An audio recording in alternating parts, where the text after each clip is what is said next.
શ્રી તુલસીદાસજી કૃત રામાયણ।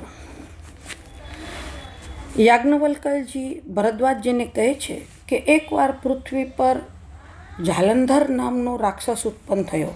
એ એટલો બધો શક્તિશાળી સાબિત થયો કે તેણે તમામ દેવતાને પરાજિત કર્યા। ભગવાન શિવજી પણ તેની સામે યુદ્ધે ચડ્યા તો હારી ગયા। એ પરાજિત થતો નહોતો।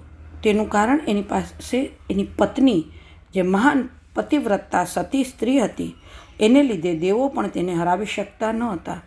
દેવતાઓ ત્રાસી ગયા અને બ્રહ્મા પાસે ગયા। બ્રહ્મા તેઓને લઈને વિષ્ણુ પાસે ગયા અને કહ્યું કે દેવ, આ જાલંધર સતી વૃંદાના સતીત્વને લીધે અપરાજિત બન્યો છે। આપ દેવતાઓને ઉગારો। રામચરિત માનસમાં કપટ શબ્દ લખાયો છે। ઘણાને શંકા થાય છે કે ભગવાન કપટ કરે? ભગવાન જાલંધરનો વેશ લઈને સતી વૃંદા પાસે ગયા। વૃંદા તેમની સેવા કરવા ગઈ એટલે એના સતીત્વનો ભંગ થયો। તે જ વખતે જાલંધર પર શક્તિનો પ્રહાર થયો અને જાલંધરનું મૃત્યુ થયું। જાલંધરને મારવા માટે પ્રભુએ સતીના સતીત્વને તોડ્યું। એ ક્યાં સુધી ન્યાયસંગત ગણાય? ઘણા તો માને છે કે આ પ્રસંગ તુલસીદાસજીએ નથી લખ્યો। આ પ્રસંગ તુલસીદાસને બદનામ કરવા માટે તેમના વિરોધીઓએ તથા આપણે ત્યાં હુમલો કરનારા પરદેશીઓએ ઉમેરી દીધું છે।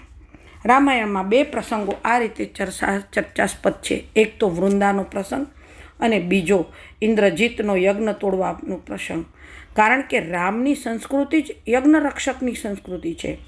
યજ્ઞરક્ષક રામ, હનુમાન અને અંગદને એમ કહે કે તમે યજ્ઞ તોડી નાખો, એ શંકાસ્પદ છે। અને સતીઓના સતીત્વનું રક્ષણ કરનાર ભગવાન વૃંદા જેવી મહાસતીનું સતીત્વ તોડે, એ પણ શંકાસ્પદ છે। ઘણા કહે છે કે રામાયણમાંથી આ પ્રસંગો કાઢી નાખવા જોઈએ, પરંતુ તુલસીદાસજીના રામાયણથી કંઈ પણ કાઢવાનો કોઈને અધિકાર નથી। તુલસીનો ગ્રંથ ન સમજાય ત્યારે માનવું કે મારી બુદ્ધિની મર્યાદા આવી ગઈ, હવે મારે ગુરુની જરૂર છે। તુલસીની જે ચોપાઈ પર અટકે ત્યાં બુદ્ધિની સીમા, ત્યાં ગુરુ પાસે જવું પડે। સંતો કહે છે કે આ પ્રસંગો રામાયણમાં અતિ આવશ્યક છે। આ પ્રસંગો હોવા જ જોઈએ। જાલંધરની પત્નીનું સતીત્વ ભગવાને તોડ્યું શું કામ? આમ તો પહેલી દ્રષ્ટિએ કપટ લાગે, સારું કર્યું એમ ન લાગે। કોઈ ભયંકર માણસ આપણી સામે લડતો હોય, આપણે લોખંડનું બખ્તર પહેર્યું છે, લોખંડનું બખ્તર પહેરેલા માણસને મારવો હોય તો પહેલાં એનું બખ્તર તોડવું પડે, બખ્તર તૂટ્યા પછી જ એને મારી શકાય। એમ જાલંધર ભયંકર અધર્મનું સ્વરૂપ છે, પરંતુ તેણે ધર્મનું બખ્તર પહેર્યું છે। પોતાની પતિવ્રતા નારીનું ધાર્મિક વલણ, એનું બખ્તર જાલંધરે પહેર્યું છે।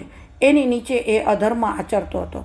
અધર્મને મારવા માટે ભગવાનને થયું કે આ ધર્મનું બખ્તર તોડવું જોઈએ। ધર્મના પડદા નીચે અધર્મને આચરવામાં આવતો હોય તો એ ધર્મના પડદાને ચીરી નાખો, એ ભારતીય સંસ્કૃતિમાં ધર્મ ગણાશે। તો ભગવાને શું ખોટું કર્યું? ભગવાનને થયું કે વૃંદાનું સતીત્વ તોડીને જાલંધરને નહીં મારવામાં આવશે તો જાલંધર ભયંકર પાપી બનીને એટલો અધર્મ આચરશે કે જગતની કોઈ સ્ત્રીનું સતીત્વ સલામત નહીં રહે। ભવિષ્યની તમામ સ્ત્રીના સતીત્વના રક્ષણ માટે ભગવાને એક સતીનું સતીત્વ તોડવાનો વિચાર કર્યો। એક આંગળી સડી ગઈ હોય તો ડૉક્ટરે આંગળી કાપી નાખવાનો નિર્ણય કરશે। જો એ આંગળી કાપવાનો નિર્ણય ન થાય તો આખું શરીર સડીને ખતમ થઈ જશે। તે જ વખતે સમાજનું એક અંગ સડીને આખા સમાજ માટે ભયરૂપ બને ત્યારે તે સડેલા અંગને ખતમ કરવું અનિવાર્ય બની જાય છે। ભારતીય સંસ્કૃતિ કહે છે કે આ ધર્મના પડદા પાછળ આચરાતા અધર્મને ખતમ કરવા માટે ધર્મને પણ તોડવો જોઈએ। એ ધર્મ છે જ નહીં, એ બરાબર છે। આપણને કોઈ ગંગાજળમાંથી શરાબ બનાવીને આપે તો આપણે પી શકીશું? તમે હિન્દુ છો, સનાતન ધર્મના પ્રેમી છો, ગંગાજળ પવિત્ર છે, ગંગા તમારી માં છે અને શરાબ તો ગંગાજળમાંથી બનાવ્યો છે, એટલે તમારે શરાબ પીવો જ જોઈએ? પી શકીશું આપણે? નહીં। એ ધર્મના પડદા પાછળ અધર્મ છે તો સંતો એનું પાન નહીં કરે।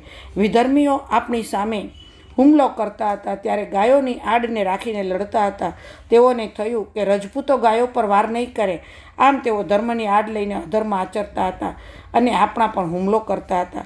એવી જ રીતે ભગવાને ઇન્દ્રજીતનો યજ્ઞ તોડાવ્યો। ભગવાનને થયું કે ઇન્દ્રજીતનો એક યજ્ઞ જો સફળ થયો ને તો આખી દુનિયા કોઈ સાધુ સંતોના યજ્ઞ નહીં રહેવા દે, માટે એક યજ્ઞ તૂટે તો તેનો વાંધો નહીં। આમ ભારતના યજ્ઞો બધા સુરક્ષિત થઈ જશે।